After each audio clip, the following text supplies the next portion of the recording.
Bismillahirrahmanirrahim. Assalamualaikum warahmatullahi wabarakatuh. Alhamdulillahirabbil alamin. Wassalatu wassalamu ala asyrafil anbiya'i wal mursalin wa ala alihi nabiyina Muhammadin sallallahu alaihi wasallam. Amma ba'd. Allahumma ya musarrif qulubana ala dinik. Alhamdulillahillazi bi ni'matihi tatimmus shalihat. Segala puji bagi Allah, pemilik seluruh alam, yang dengan kasih sayang, taufik, dan pertolongannya kita bersama kembali pada malam hari ini, berkumpul di dalam taman-taman surga, yaitu Majelis Ilmu. Insya Allah, pekan ini kajian tematik kita bersama Al-Ustadz Rajali Fikri Al-Madani Hafizullah mengambil judul Jika Hubungan Mertua dan Menantu Menjadi Buruk. Judul yang sangat dekat dalam kehidupan kita, masyarakat pada umumnya. Baiklah, sebelum mulai, tak lupa Ana ingatkan kembali diri Ana pribadi dan Antuna semua untuk senantiasa meluruskan niat hanya karena Allah, mengharap keridhaan Allah. Baiklah, kepada Al-Ustadz Rajali, kami persilakan. Tafadol masykuro ya Ustadz.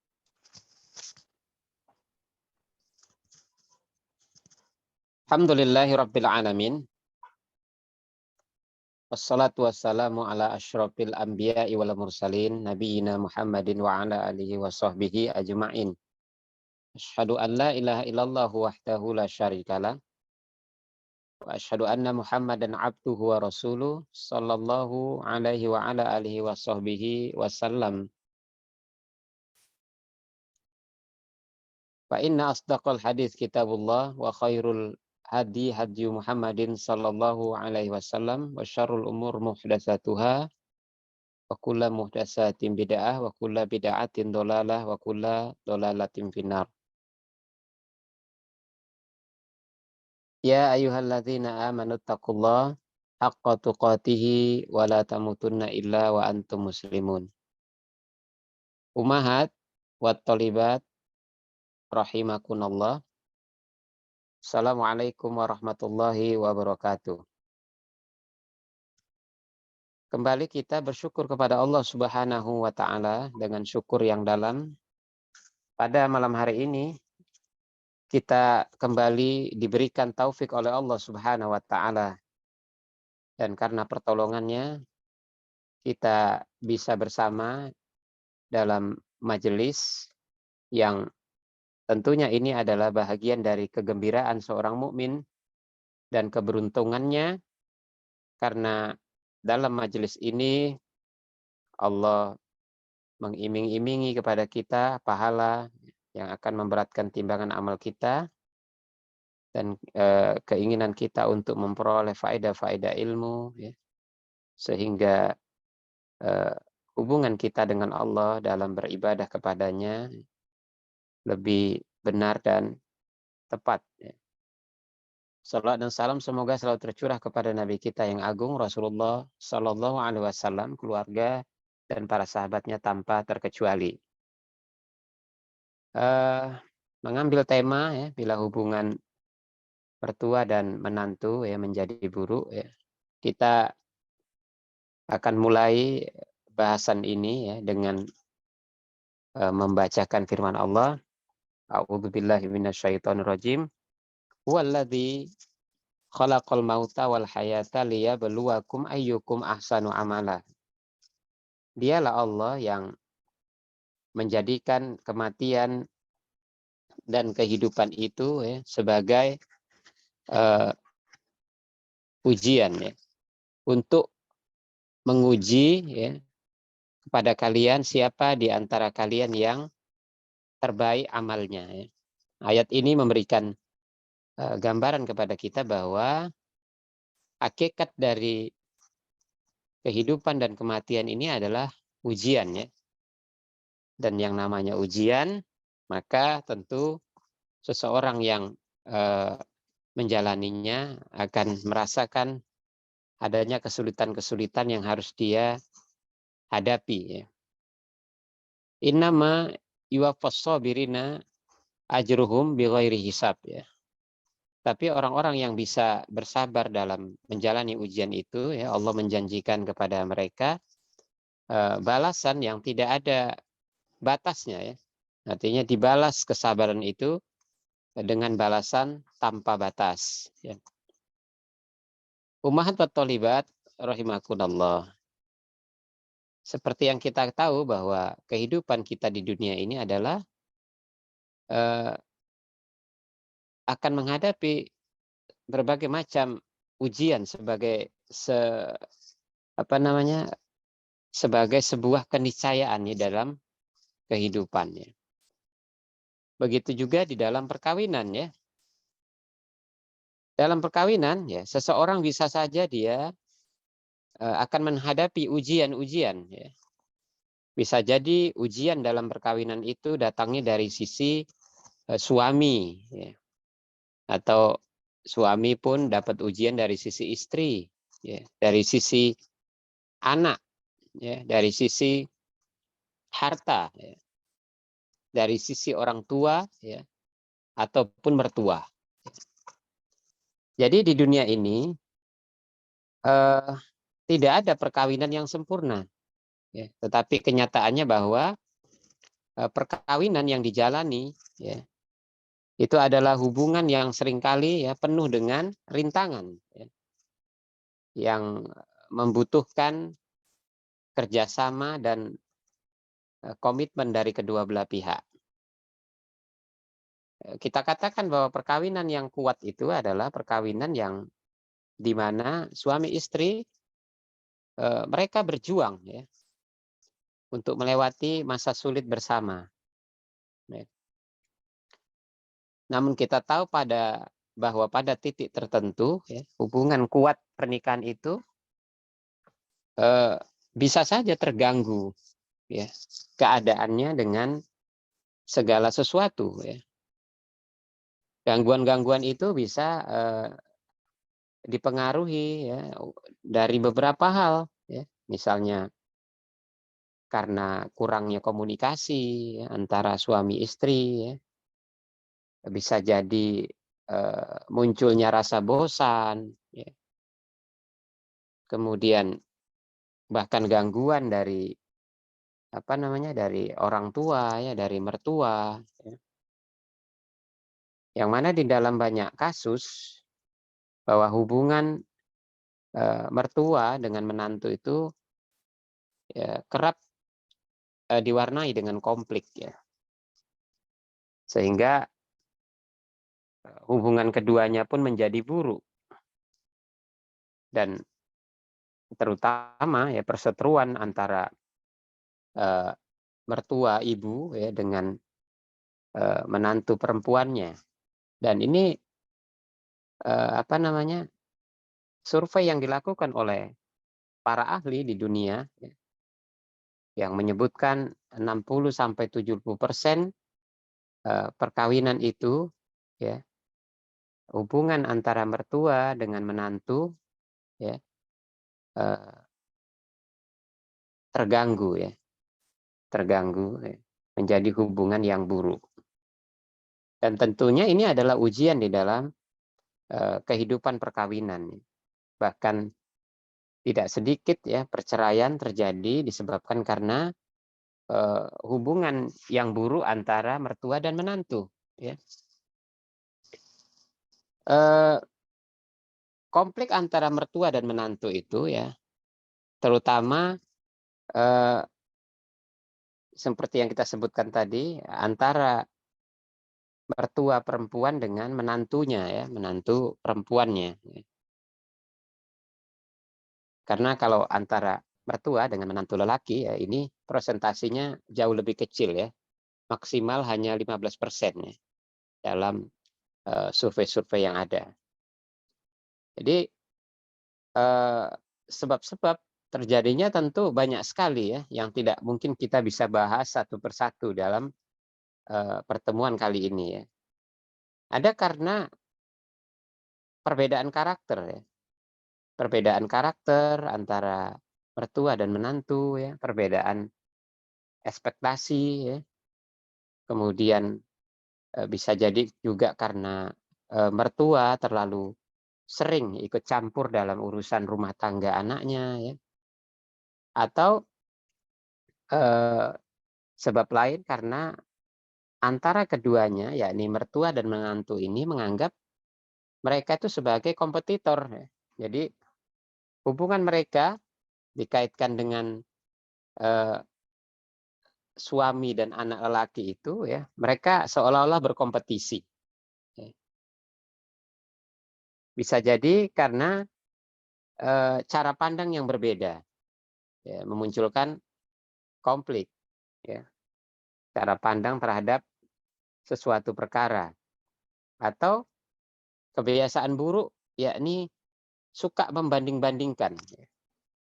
Mungkin mertua membanding-bandingkan satu menantu dengan menantu lainnya, atau membandingkan menantunya dengan menantu tetangganya. Ya, tentu ini menyakitkan. Ya.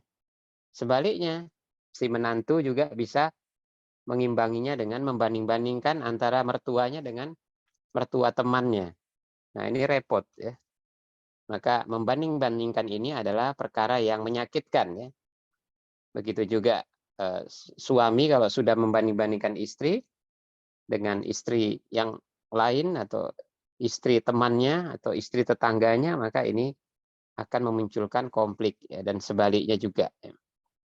Atau mungkin perbedaan yang terjadi antara mertua dan menantu itu ada dalam cara pandang pada pola asuh anak, ya, pola asuh anak, ya.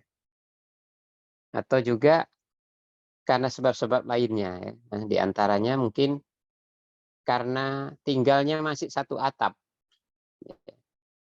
Tinggal satu atap, maka eh, frekuensi pertemuannya terlalu sering, ya.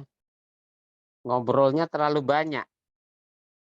Ucapan-ucapan yang keluar saat berinteraksi dengan intensitas yang banyak itu menyebabkan banyak ucapan-ucapan yang salah, ucapan-ucapan yang menyinggung, dan seterusnya. Ya. Dan ini adalah di antara sebab-sebab terjadinya hubungan yang buruk, ya, konflik yang terjadi antara mertua dan menantu. Umahat, Tholibat, ya, rahimakumullah. Nah, keadaan yang buruk ini bisa diperparah, ya, ketika mertua dan menantu ini sama-sama tidak memiliki kematangan emosional yang baik, ya. Jadi kematangan emosinya itu rendah, ya. Wawasannya kurang, pemahaman agamanya buruk. Nah, maka bagaimanapun persoalan-persoalan, ya, dengan potensi terjadinya konflik antara mertua dengan menantu itu, ya, hanya bisa diselesaikan, ya, dengan ketakwaan, ya, dengan wawasan yang memadai, ya, dengan kematangan emosi, ya, dan kemampuan berkomunikasi, ya, tentunya.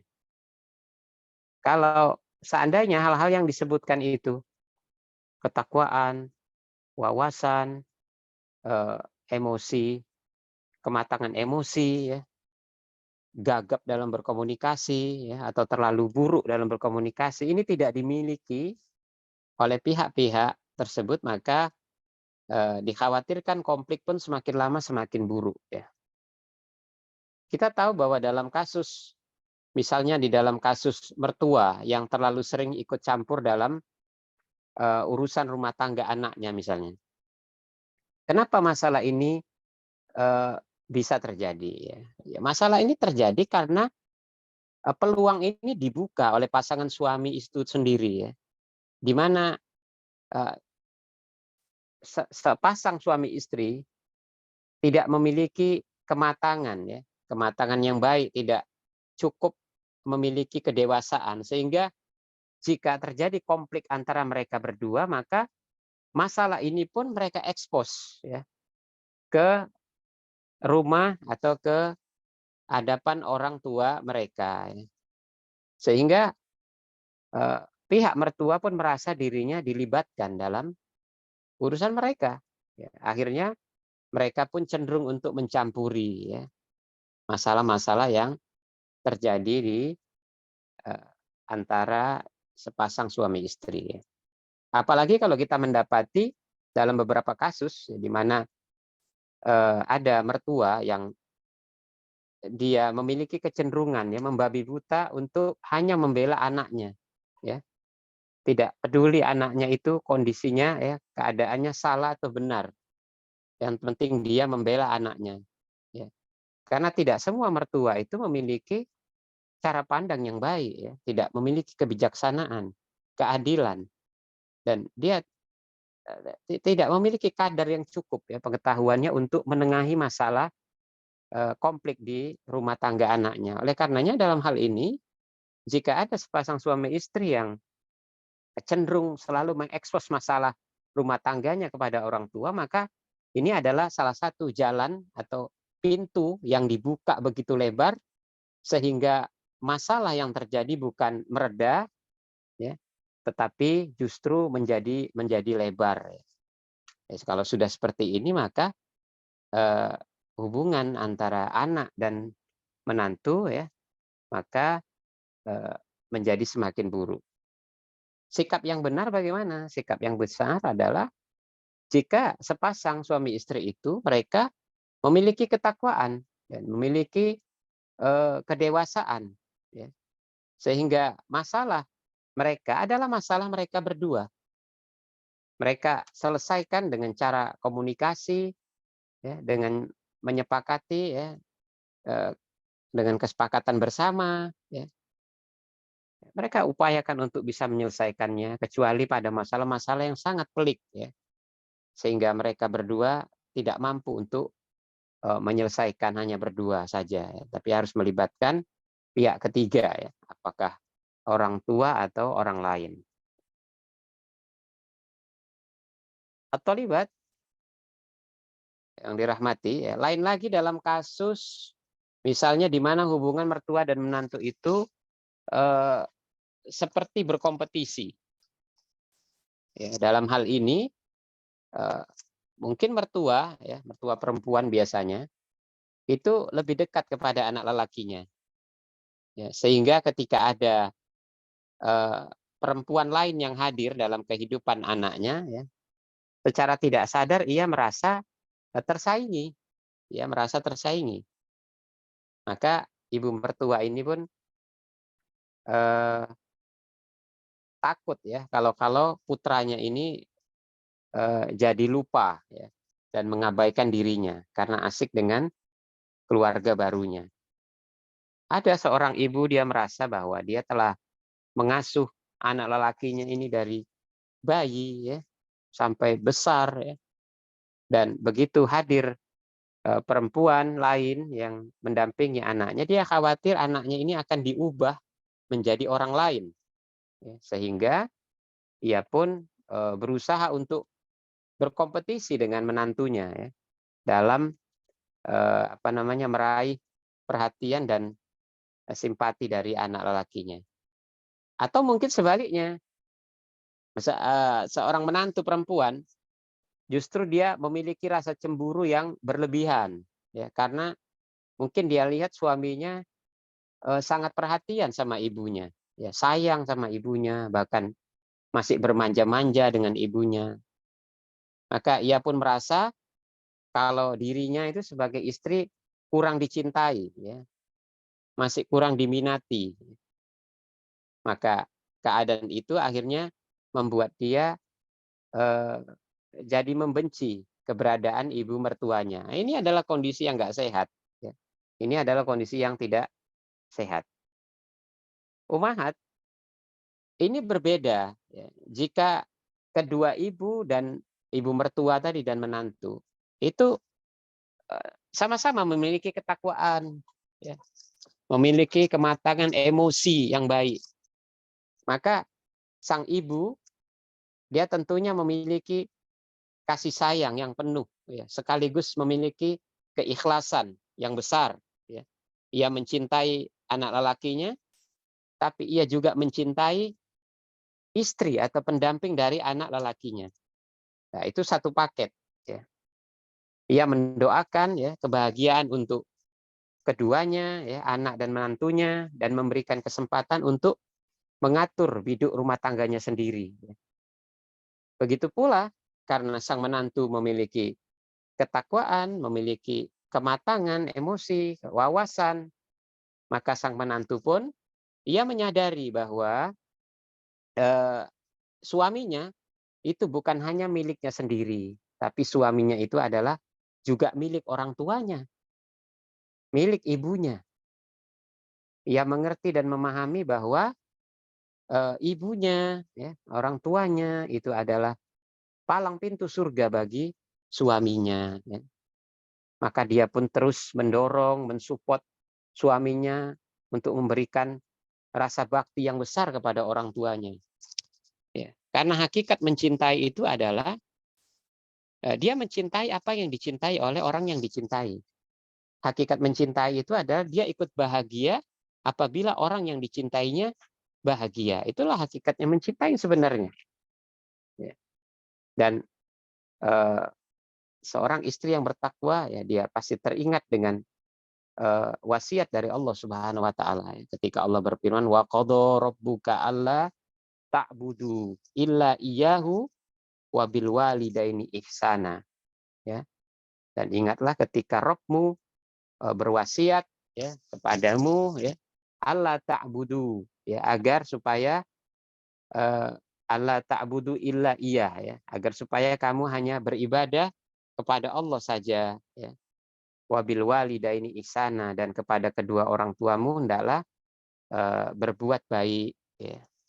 Imma yablughanna indakal kibara ahaduhuma aw kilahuma. Maka jika engkau mendapati salah seorang dari kedua orang tuamu atau kedua-duanya dalam usia yang renta, ya, usia yang semakin tua, ya, fala taqul lahum uff, ya. Maka jangan katakan kepada keduanya kata.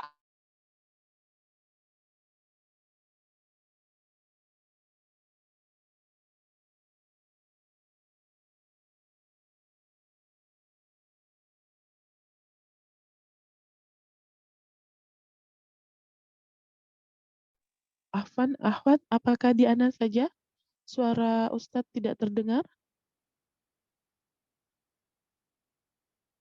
Nah, macet mama sih kayaknya. Kayaknya 14 Tamam. Kirain di Uci aja, Tama. sama. Oh, Naam, Ahwat, kita tunggu. Sepertinya Ustadz mengalami gangguan sinyal. Beliau terlempar. Kita tunggu Ustadz bergabung kembali.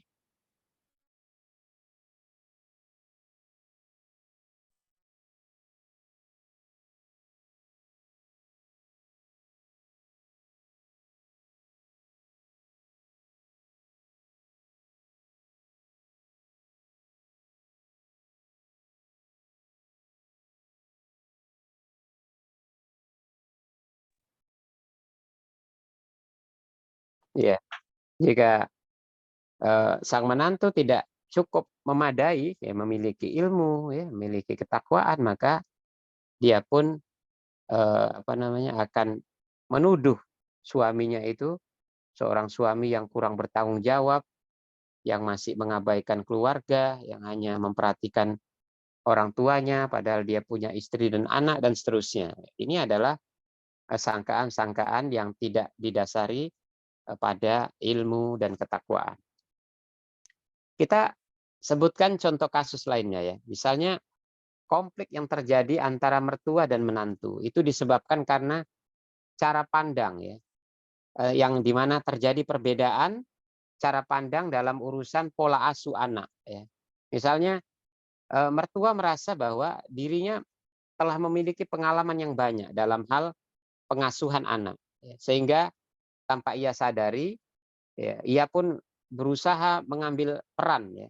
Perannya terlalu dominan dalam mengasuh cucunya, ya. Padahal di sisi lain sang menantu memiliki prinsip tersendiri dalam pola asuh anak, ya. Sang menantu menganggap bahwa pola yang diterapkan oleh mertua itu adalah pola kuno, ya, cara kuno, ya, yang tidak lagi tepat diterapkan pada zaman yang lebih modern ini. Akhirnya apa? Akhirnya timbul konflik. Ya. Kembali lagi kalau keduanya itu memiliki ketakwaan, memiliki wawasan, emosi yang matang, ya, maka yang terjadi adalah si mertua akan memberikan kesempatan yang besar ya kepada sang menantu untuk menerapkan pola asuh buat anaknya. Ya. Dia akan segera memberikan saran dengan sukacita manakala ia dimintai saran, ya, dan atau dia memberikan nasihat ketika nasihat itu sangat dibutuhkan. Ya. Karena memang kadang-kadang mertua itu bisa pernah melihat atau sering melihat misalnya di antara menantu itu dia memiliki kesabaran yang rendah ya, sehingga dia mudah melakukan tindakan-tindakan kasar kepada anaknya. Dalam kondisi seperti itu, mungkin mertua bisa memberikan nasihat secara lembut ya, secara hati-hati supaya menantunya menyadari kesalahannya itu.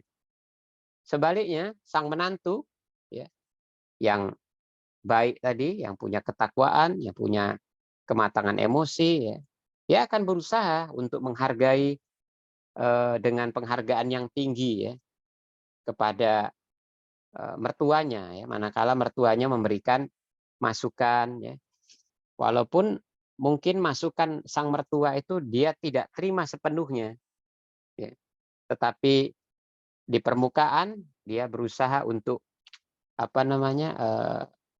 seolah-olah menyetujui ya, dan dia tidak konfrontatif ya, dan akhirnya terciptalah suasana yang sejuk ya, saling asih, saling asah, saling asuh ya. Maka kita katakan bahwa konflik-konflik ya, hubungan-hubungan yang buruk yang terjadi antara para mertua dan menantu ini ya, sesungguhnya bisa diperbaiki ya, itu dengan ketakwaan, dengan ilmu, kedewasaan, kematangan emosional ya, rendah hati, empati. Ya, itulah hakikatnya dari resep ya untuk memperbaiki keadaan hubungan-hubungan yang buruk khususnya antara mertua dan menantu. Dan ini bisa diterapkan ya baik dalam tindakan preventif maupun tindakan kuratif ya. Dan semoga Allah Subhanahu wa taala yang memberikan anugerah kepada kita dan kepada orang-orang yang sering bermasalah dalam hubungan keluarga itu ya, sehingga terciptalah sebuah keluarga yang diidam-idamkan. Wallahu taala alam. Naam, jazakallah khair Ustaz. Alhamdulillah.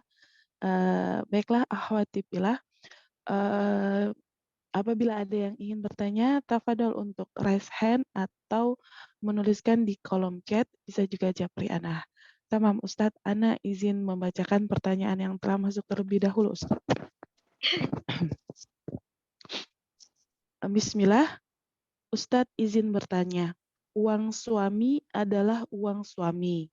Apakah seorang suami butuh izin ketika memberikan uang kepada orang tuanya? Dan apakah seorang istri apabila memberikan uang kepada orang tuanya dari berhemat uang belanja atau menabung tetap butuh izin suami? Kalau uang itu memang sudah diberikan suami kepada istrinya. Jazakallah khair Ustaz. Nah,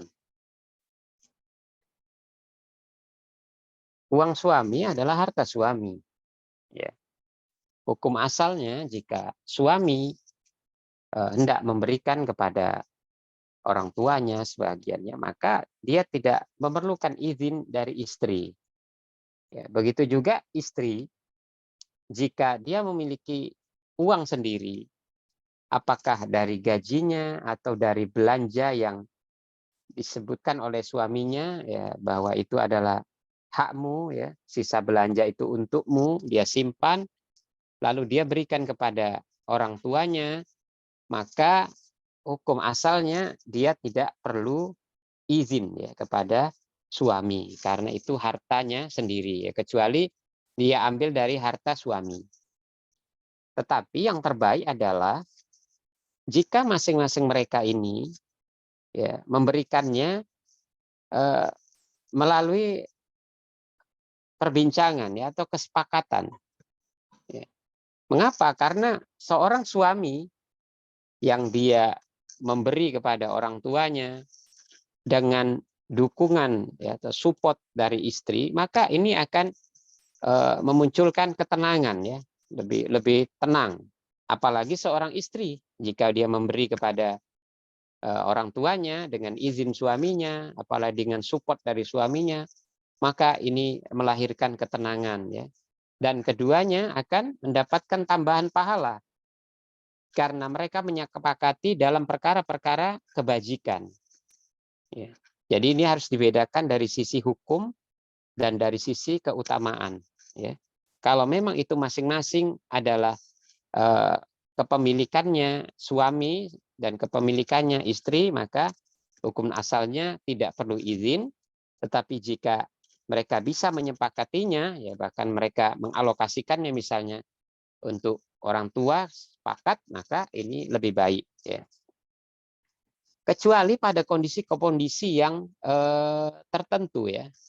Misalnya seorang suami belum bisa menaklukkan istri dari sisi istri punya sifat pelit ya, yang bersangatan, atau sebaliknya ya. Suami yang punya sifat yang pelit yang sangat bersangatan, maka dalam kondisi seperti ini masing-masing boleh memberikan kepada orang tua tanpa berbicara terlebih dahulu jika yang diberikan itu adalah masing-masing miliknya ya. Ini adalah kondisi-kondisi yang khusus ya. Ya, sebagaimana kalau dikaitkan dalam riwayat yang sahih bahwa ada seorang wanita izin kepada Nabi SAW menceritakan suamiku ini pelit ya.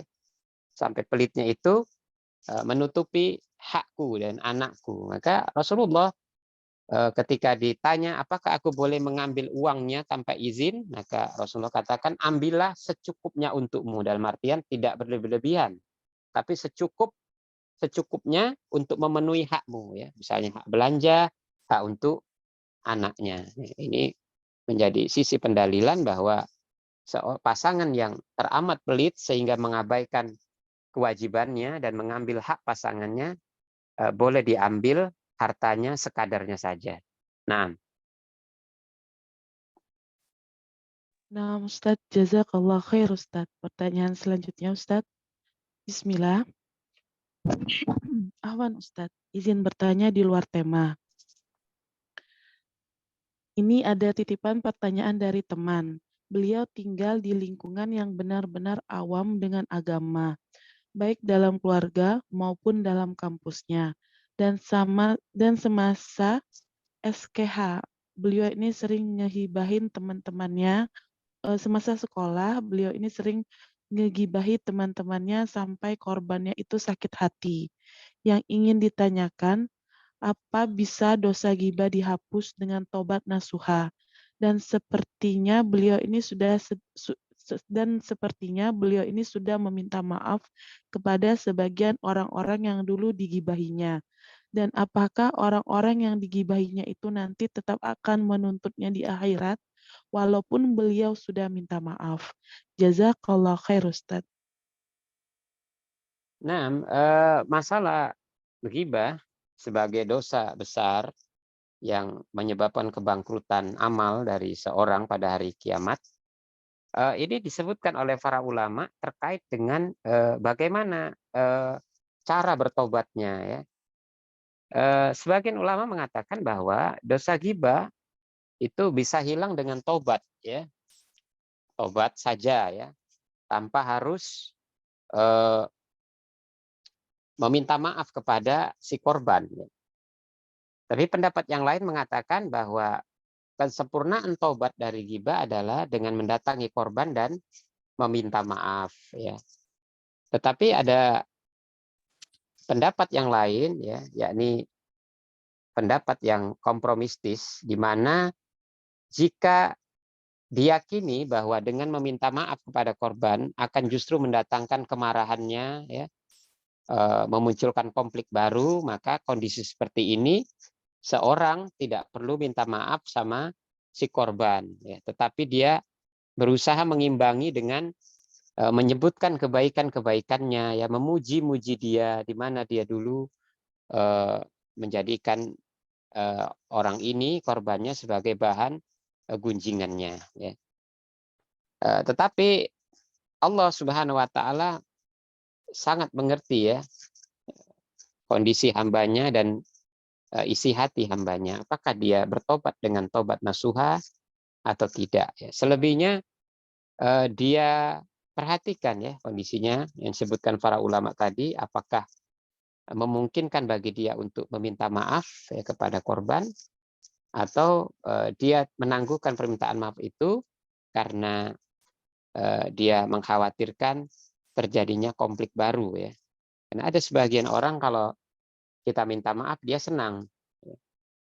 Tapi ada lagi sebagian, ya, justru dia ngejar, ya, justru dia marah-marah, ya. Tentu kita bisa melihat karakteristik, ya, seseorang yang berbeda-beda, ya. Dan jika dia sudah bertobat dengan tobat nasuha dengan cara yang benar, maka dia minta maaf atau tidak disesuaikan dengan kondisinya, maka insya Allah, ya, dia tidak dituntut lagi pada hari kiamat karena tobat, ya, menghapuskan tuntutan, menghapuskan tuntutan. Telah berlaku yang lazim di kalangan para ulama atau di kalangan masyarakat tertentu, ya, seperti di negara Islam, di Saudi Arabia misalnya, bahwa mereka kalau ada salah sama orang terkait dengan masalah gibah menggibah ini, ya, mereka sampai-sampai mengirim hadiah, ya, mengirim hadiah sama si korban, kemudian meneleponnya, ya, dia minta maaf, dia katakan dia bersedia untuk membayar diat, ya, membayar denda atau memberikan sejumlah uang, yang penting dia dimaafkan. Nah, ini adalah bentuk kesungguh-sungguhan, kehati-hatian, dan tingginya keseriusan mereka di dalam urusan-urusan menghilangkan dosa, ya. Tapi kalau kita tidak mampu sampai seperti itu, ya, paling tidak melakukan seperti yang disebutkan tadi. Nah, Nah, Ustadz, jazakallah khair Ustadz. Pertanyaan selanjutnya. Bismillah, Afwan Ustadz, Ana izin bertanya. Bagaimana cara menyikapi mertua dan saudara yang membanding-bandingkan cucunya yang lebih sukses dalam hal dunia, seperti contoh sudah kerja di bank ternama, karena kami sudah memilih jalan hijrah dan memilih-milih soal kerjaan dan rezeki. Syukron Ustadz, jazakallah khair, barakallahu fikum. nah, wafikum barakallah. Ujian, ya, Masya Allah, seharusnya kalau kita sudah hijrah dan berani hijrah, sempurnakan hijrah itu dengan kesabaran, bahwa pandangan orang yang sudah hijrah dengan pandangan orang yang jauh belum hijrah itu berbeda, ya.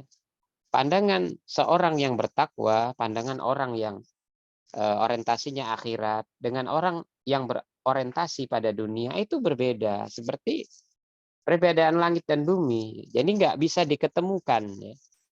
Oleh karenanya seorang yang mau istiqomah di atas jalan hijrah, ya, dia tentu bersabar dengan pandangan-pandangan orang-orang yang keliru, ya.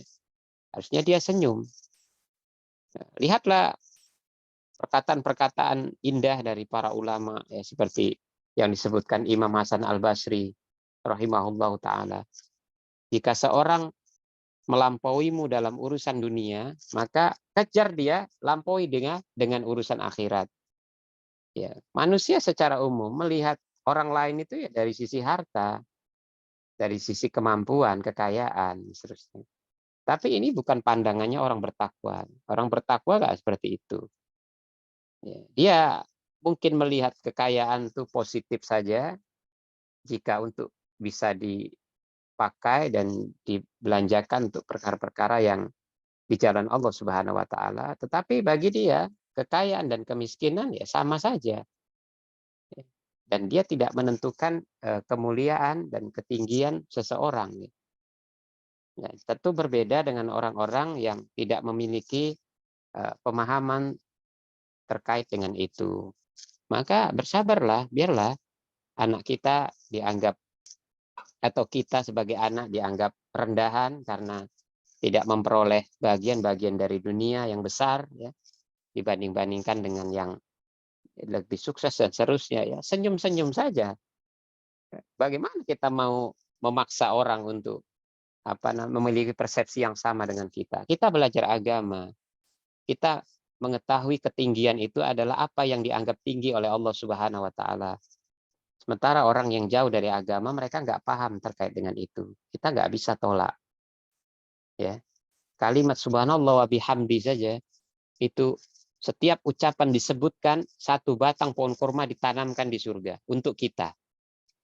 Kita tahu bahwa satu batang pohon kurma di surga itu jauh lebih besar, lebih mulia daripada dunia dan isinya. Ya, oleh karenanya para nabi dahulu mereka punya harta yang banyak. Kalau ketemu sama pengemis, pengemis ini mau mengucapkan la ilaha illallah, dikasih semua harta itu sama mereka. Saking dalam dan tingginya pengetahuan mereka terkait dengan keutamaan. Dan itu tidak dimiliki oleh manusia-manusia masa kini. Ya, maka teguhkanlah keyakinan kita sebagaimana kita telah belajar dan berpalinglah dari orang-orang yang jahil. Ya. Kasihanilah mereka yang tidak paham. Ya, maka senyum, sabar, ya, pendekatan, lakukan pendekatan dengan humanis, ya, dengan akhlak yang baik. Ya. Bila perlu, walaupun kita miskin, ya, kita juga masih bisa memberi, ya, sedikit-sedikit atau berikan perhatian dan seterusnya. Semoga satu saat Allah memberikan hidayah kepada mertua, ya, dan akhirnya dia menyadari bahwa selama ini persepsi dia keliru terkait dengan apa yang disebutkan tadi. Na'am, wallahu a'lam. Nah, Masya Allah Ustaz, nasihat yang indah Ustaz. Jazakallah khair Ustaz. Pertanyaan selanjutnya Ustaz. Assalamualaikum Ustaz, saya mau bertanya.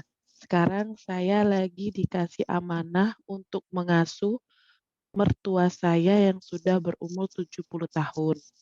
Kondisinya sekarang, mertua saya masih bisa jalan.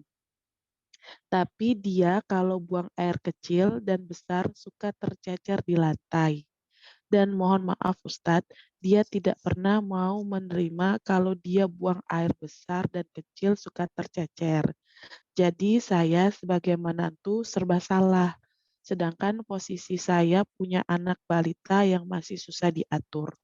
Jadi ceceran air besar dan kencingnya suka diinjak anak saya yang masih balita tadi. Pertanyaan saya Ustadz, bagaimana seharusnya sikap saya dalam menghadapi mertua saya ini? Apakah najis air seni bisa dibersihkan? Bisa dibersihkan dengan mengepel sampai 3 kali saja. Mohon pencerahannya Ustadz. Jazakallah khair Ustadz.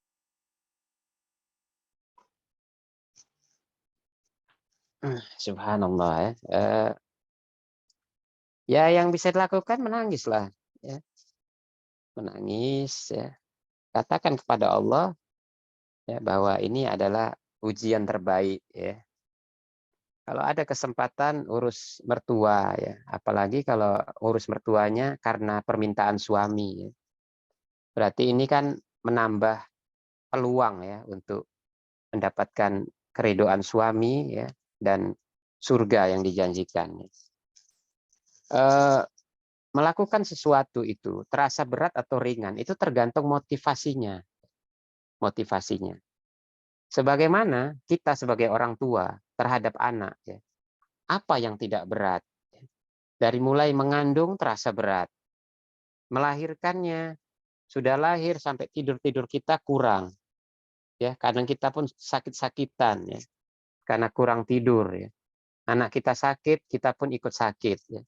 Anak kita pilek sampai kita sedot pileknya itu, ya. Bahkan sambil makan kita bisa sambil bersihkan kotorannya, dan itu berlangsung puluhan tahun, ya, lama. Kenapa rata-rata orang tua sabar? Ya karena motivasinya kuat, kasih sayangnya yang kuat ya kepada anak. Bahkan kadang-kadang nggak ingat kalau itu pahala, tapi hanya karena motivasi kasih sayang. Maka orang tua mampu menjalani masa-masa sulit dalam pola asuh, ya, pemeliharaan dan membesarkan anak. Jadi motivasi yang kuat. Nah, kalau menantu urusin mertua, ya supaya kuat motivasinya harus dimunculkan. Di antara motivasi itu adalah ini adalah orang tua dari suami, di mana suami mengharapkan kita bantu untuk urusin dia pada usia dia yang sudah senja. Masalah mertua diurusi plus pikunnya pula, dia nggak sadar kalau dia salah, kalau nggak sadar dia, katakanlah bukan salah ya, dia ada kekurangan di situ dalam artian kotorannya jatuh, dia nggak pernah ingat dan seterusnya. Ini adalah pelengkap dari kesulitan yang kita hadapi ya sebagai ujian yang dinilai besar pahalanya.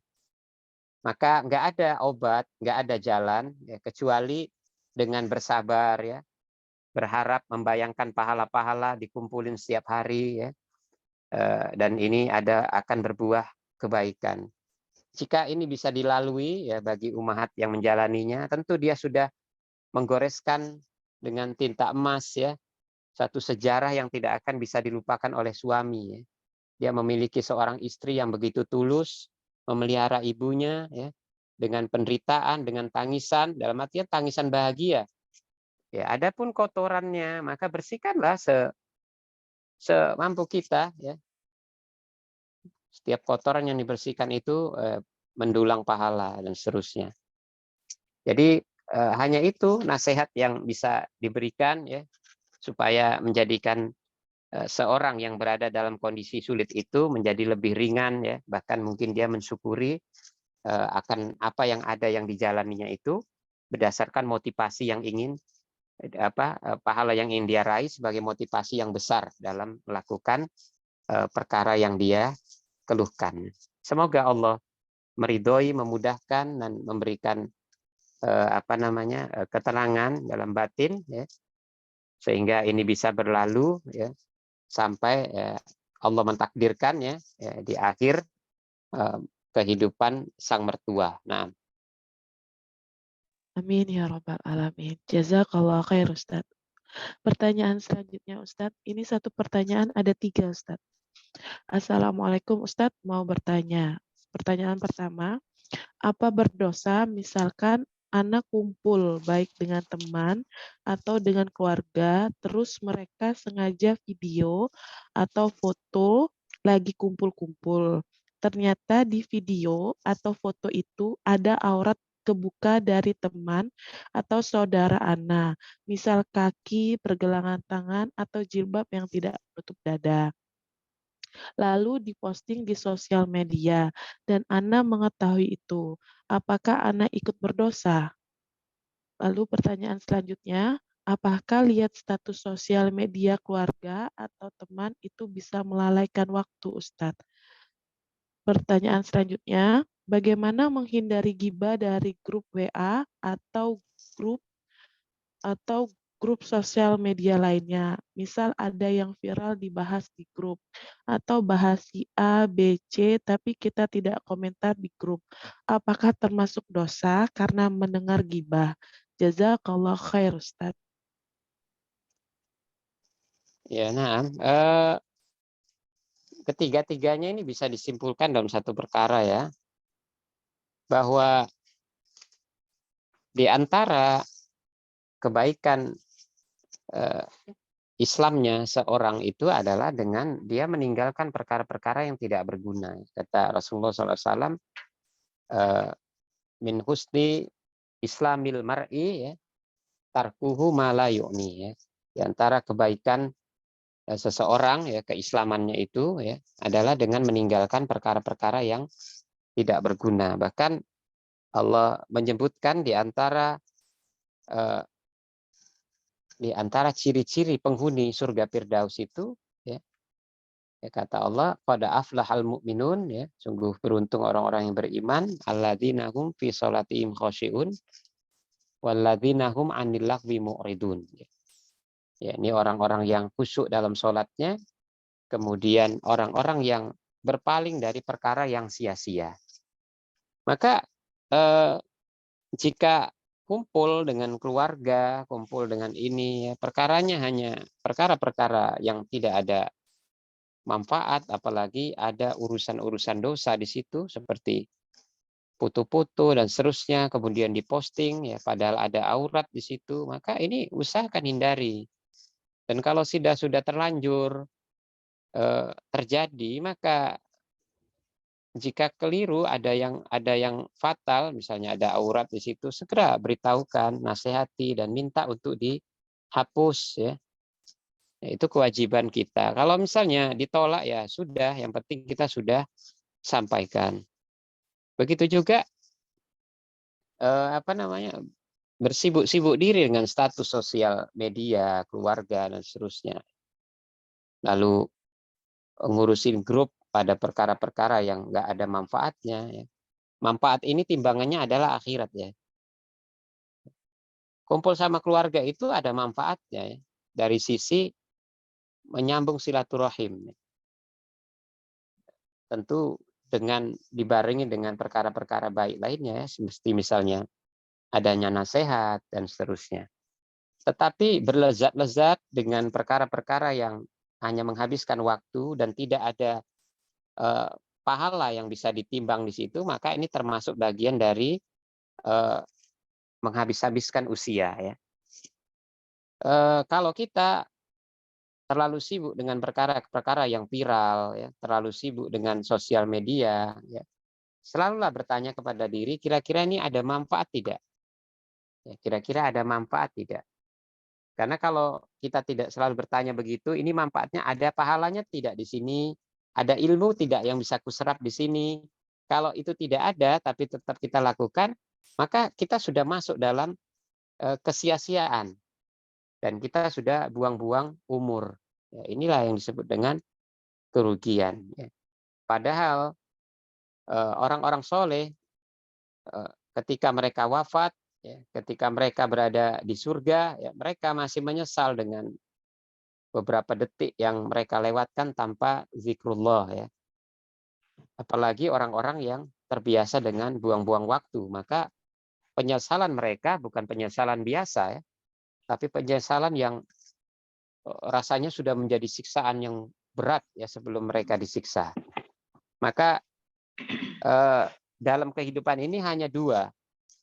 Kalau kita tidak disibukkan dengan hal-hal yang bermanfaat, maka kita akan tersibukkan dengan perkara-perkara yang tidak bermanfaat.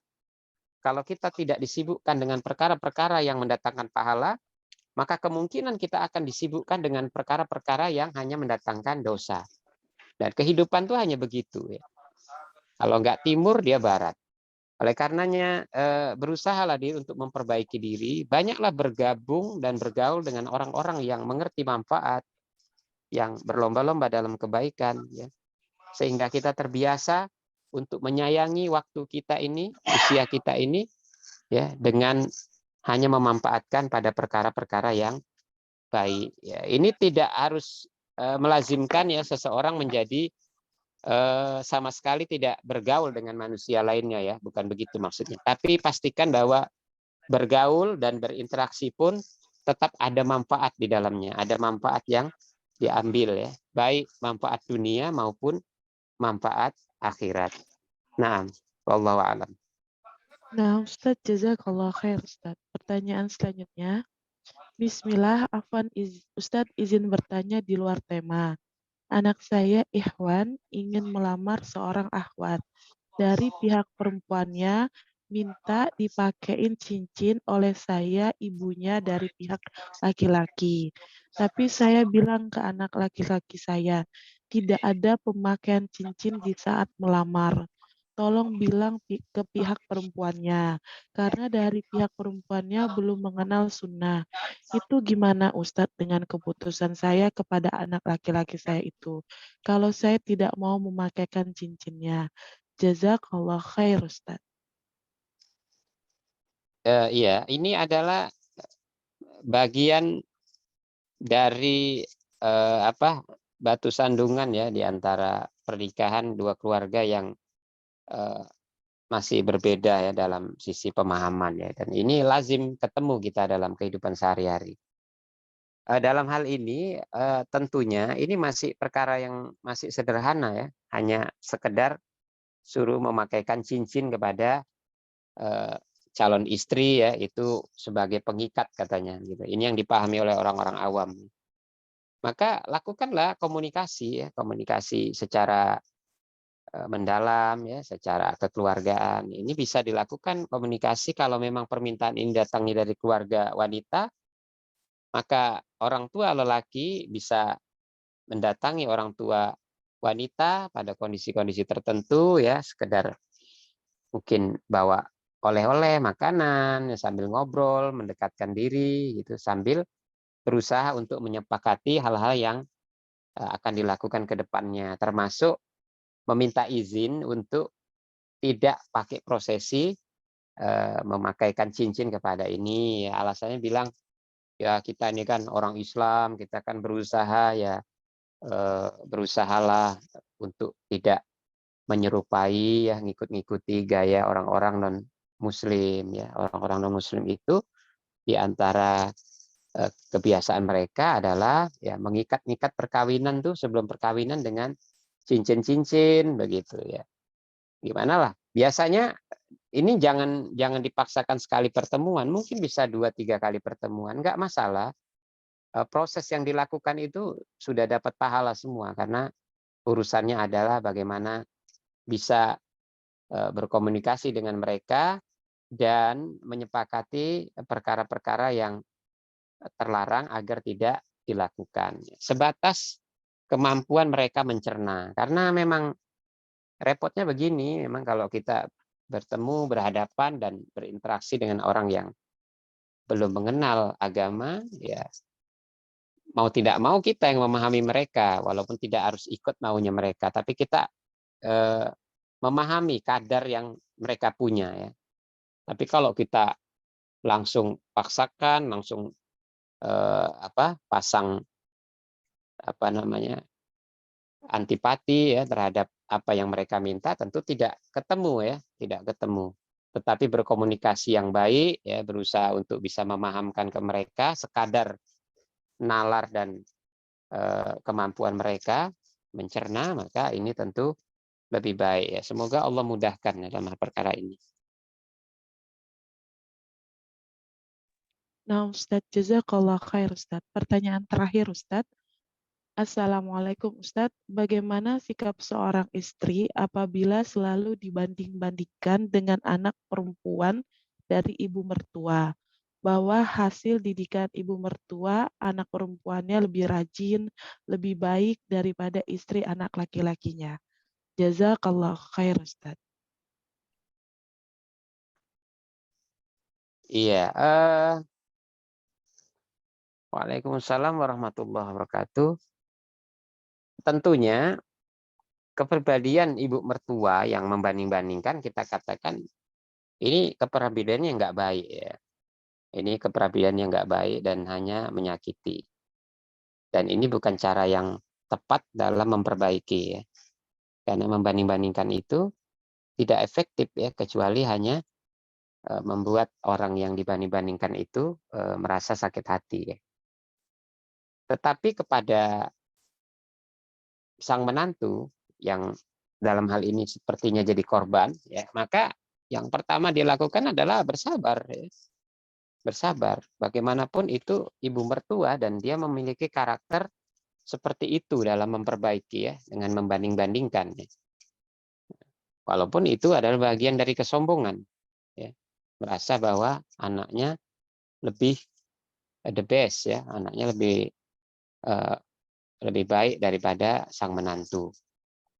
Yang kedua, bisa jadi terkadang reaksi dari orang ya, termasuk dalam hal ini mertua yang menyakitkan, bisa jadi itu sebentuk nasihat juga ya. Bisa jadi ada benarnya ya. Walaupun secara naluri kita nggak bisa terima karena ini menyakitkan, tapi bisa jadi itu benar ya. Ketika dia melihat menantu memang terasa lebih malas ya. maka kita pun bisa berbenah diri dari perilaku yang menyakitkan itu sebagai bentuk dari kritikan ya sang mertua kepada kita. Ya, setelahnya tentunya kalau kita ingin ini berjalan lebih baik ke depannya, maka maafkan sajalah apa yang dilakukan oleh sang mertua, kemudian tunjukkan kepadanya bahwa kita bisa berubah lebih baik. Ya, lakukan pendekatan lebih intensif ya. Karena itulah cara untuk menghilangkan atau mencairkan kebekuan dan hubungan yang buruk antara kita sebagai menantu dengan mertua. Mau apa lagi ya?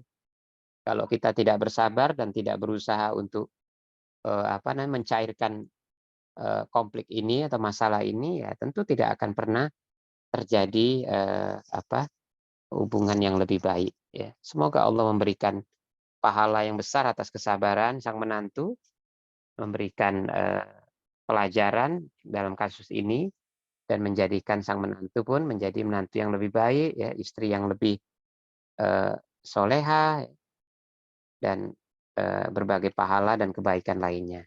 Nah, Ustadz Afwan, mohon maaf Ustadz, Mas Ana bilang terakhir ternyata ada yang baru masuk Ustadz. iya Bisa nggak apa. ditanyakan? Nah, Tamam Ustadz. lanjut. Jazakallah khair Ustadz.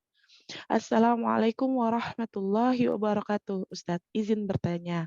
Saya sudah 1 tahun ini tidak mengunjungi mertua saya karena perlakuan ibu mertua dan perkataan adik-adik ipar saya yang sangat menyakiti hati saya.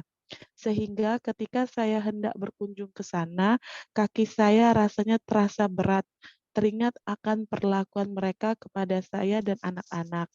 Saya hanya mendoakan dari sini untuk kebaikan mertua saya dan untuk saya agar bisa berlapang hati menerima perlakuan mereka.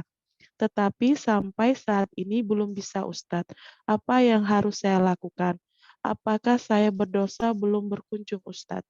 Jazakallah khair Ustadz.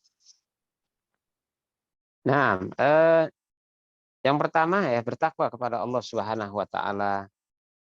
Kemudian perhatikan apakah sikap kita ini menyakiti suami kita enggak. Kalau misalnya sikap kita ini ya melukai hati suami atau suami merasa terganggu, maka perilaku kita ini sudah dipastikan berdosa ya.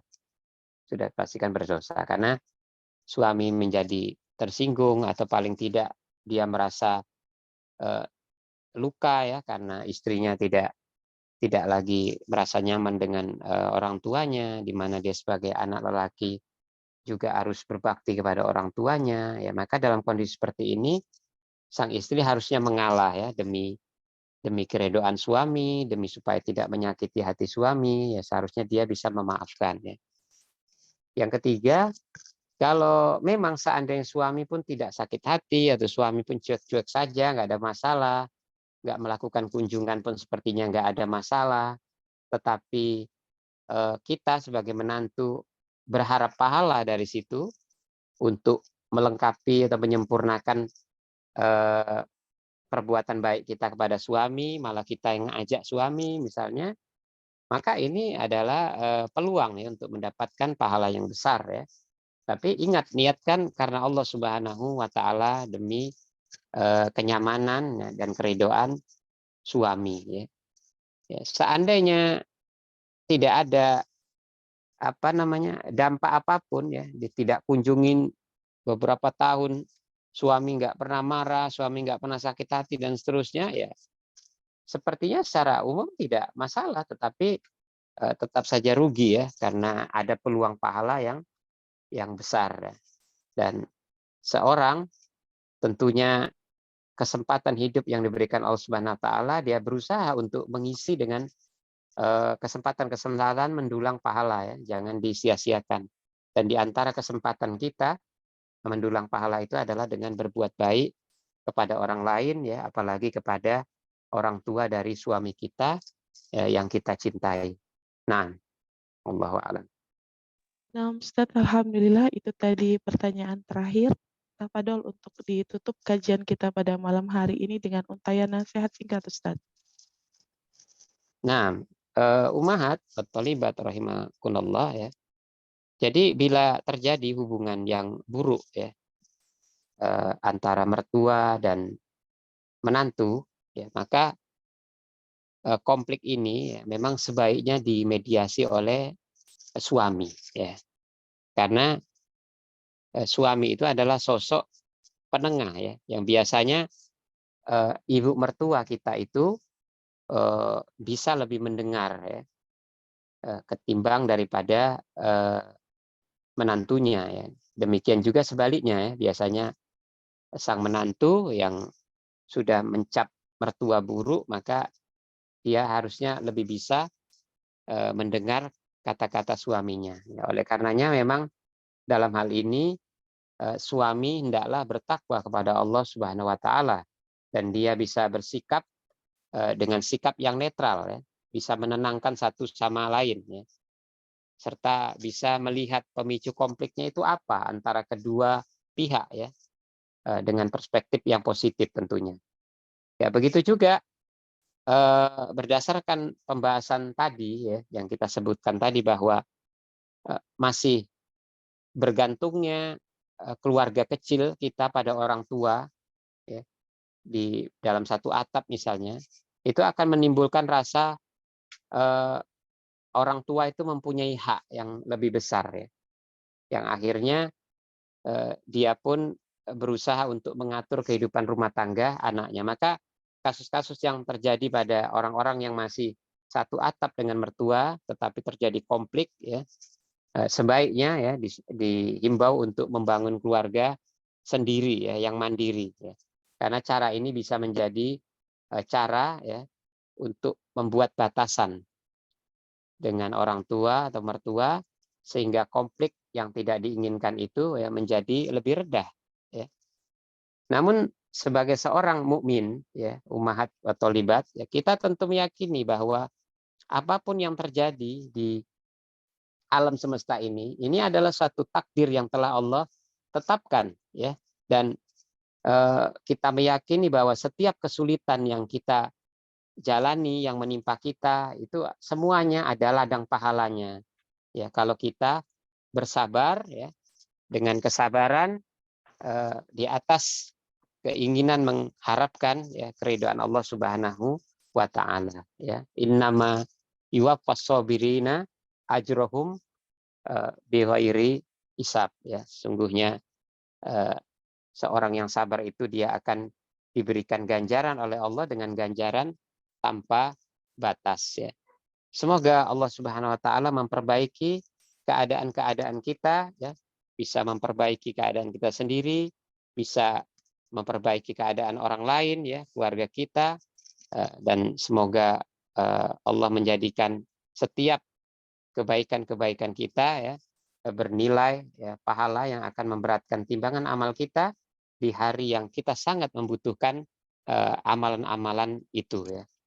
Subhanakallahumma wa bihamdik asyhadu an la ilaha illa anta astaghfiruka wa atubu ilaik. Wassallallahu ala nabiyyina Muhammadin wa ala alihi washabbihi wasallam. Walhamdulillahi rabbil alamin. Assalamualaikum warahmatullahi wabarakatuh. Waalaikumsalam warahmatullahi wabarakatuh Ustaz. Alhamdulillah selesai sudah kajian tematik kita pada malam hari ini. Terima kasih kepada Ustadz Rojali. Semoga Allah senantiasa menjaga Ustadz dan keluarga dalam keberkahan hidup yang Allah ridhoi. Jazakallah khair barakallahu fiik. Jazakumullah khair barakallahu fikuna akhwati fillah. Semoga Allah senantiasa menjaga dan melindungi keluarga kita semua. Semoga Allah kasih kita dan keluarga kita nikmat Islam dan iman. Ana dan tim As-Sabiqunal Awalun meminta maaf apabila banyak khilaf dan kurang dalam penyajiannya. Kita akhiri dengan mengucap alhamdulillah dan wassalamualaikum warahmatullahi wabarakatuh. Jazakallah khair Ustaz, barakallahu fiik. Wa iyyakunna fa jazakumullahu khairan.